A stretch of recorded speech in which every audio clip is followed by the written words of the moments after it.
Today we're going to be installing Z1 rear adjustable camber arms on a 370Z.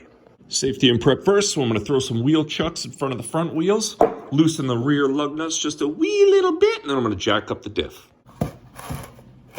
Correct socket for your lug nuts is going to be 21 millimeter. I'm going to loosen each lug nut just a tiny bit, just enough so it's not a huge pain when the car's up in the air. Almost forgot the parking brake. Jack is aligned just under the differential. We're going to jack it up, throw a jack stand, one on each side. The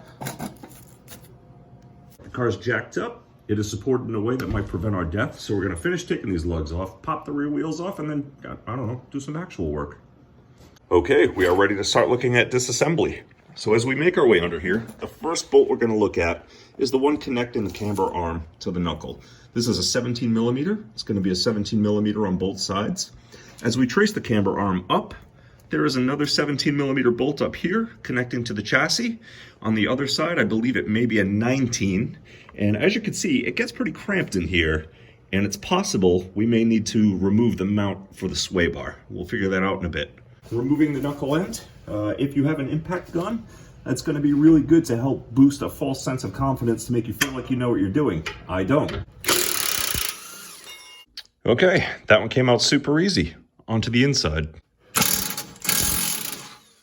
That nut came right off, no issues. As you can see, we're looking at the camber adjustment bolt here.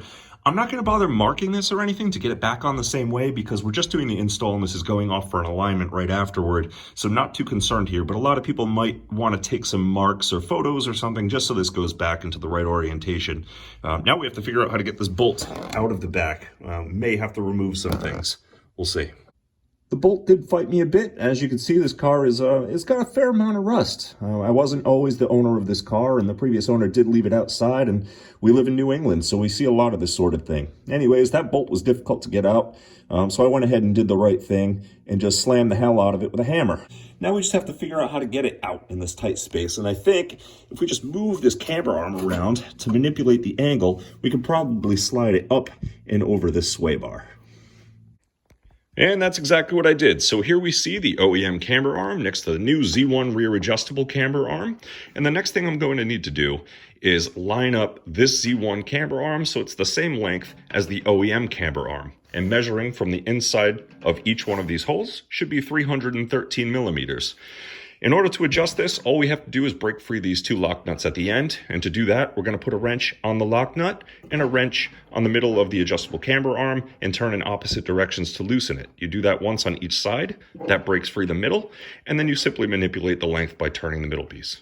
Okay, I'm sure there's somebody out there that can comment as to why this is the wrong thing to do, but I just slid a bolt through each end to line it up to the new arm and adjusted it to that length. I'm sure it's off by a millimeter or something, but it's close enough for me because it's just going in for an alignment anyway. So now I'm just going to tighten down each one of these lock nuts so this can no longer spin. Camber arm is set up and ready to go back on the car. Last thing to mention, these are serviceable. So you want this nipple pointed toward the ground, so when it's installed, that's easily accessible to service the arm. Now, as I'm holding this up to the original bolt holes, I can see that this appears to be too long. And that's just because this camber arm was actually holding some tension from the knuckle. So when I took the bolt out, the knuckle dropped a bit. So we're just going to put a jack up under the knuckle, boost it up, bolt everything back in. Camber bolt side is in. Now before I tighten that down all the way, I'm going to do the other side and then fully tighten the bolts. There is a bushing in the side, so I just don't want to overload it and then twist it and possibly do damage to the bushing. It's unlikely, but better to hedge our bets. All right, little snag here, but we're learning in a safe space. When I tightened down these lock nuts, I did so with the camber arm laying completely flat. So once I got it onto the car, that's not actually the perfect orientation to bolt things up. The angle on this is not quite where it needs to be able to slide this bolt through, even when we jack up this knuckle. So it would be smart to leave this a little bit loose so that way we can just turn this arm till we get the bolt in, then tighten this back down. As you can see, we get the car jack pushing up on the knuckle to help us line up these bolts. Now, this still did take a little bit of work to get it lined up. I just took a pretty beefy screwdriver through the other end of the hole and then kind of just torqued it in whatever direction I needed to help line up the knuckle, and then I pushed the bolt through on this end. Now I'm just going to finish hammering this through, tighten up the nut, and put the car jack back down. Camber arm and hardware is installed. Now, I'm not going to lie, to get the other side of this bolt through was a little difficult. So I actually just wedged a wrench in here and used that to gain some leverage to push the arm and the knuckle back and forth until the hole lined up. Then I just hammered the bolt through. Now we just need to torque these down. The inside bolt should be 54 pounds. The outside should be 65 pounds.